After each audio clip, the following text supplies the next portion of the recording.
Hey, this is Lady N. Tinotara ngenya zerudo ngenya kuti kana uchida munhu wako muda sina mari aishandi parudo.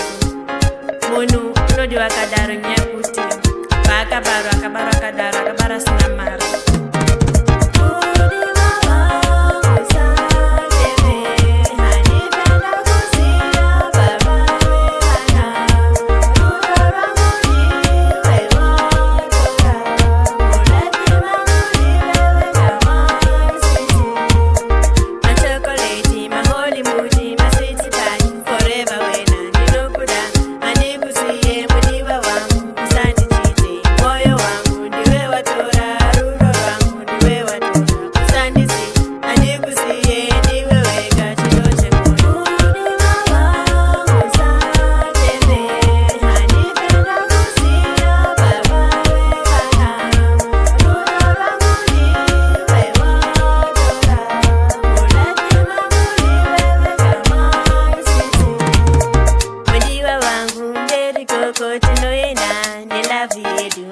Basa kutaona mare ndinokuda